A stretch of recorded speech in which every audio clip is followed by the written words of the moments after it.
Allora Tino, tu sei il presentatore ufficiale della cantante che ci presenterà adesso, ci seguirà, vediamo. Allora, prima della cantante vado a presentare il nostro gruppo. Sono qui direttamente dalla Duena i nostri ballerini Pachi e Niki.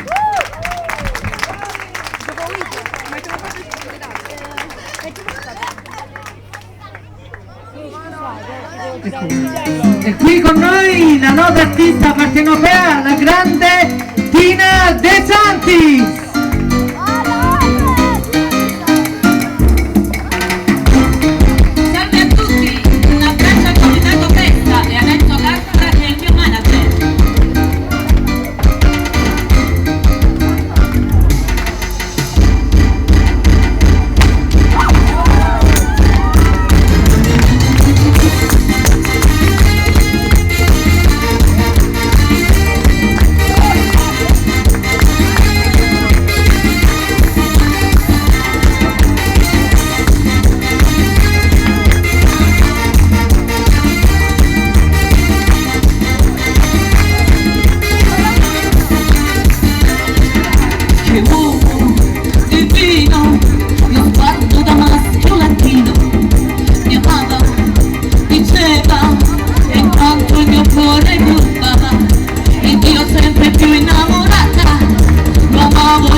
E adesso continuiamo con una canzone mia il cui titolo è Il ballo dell'amore.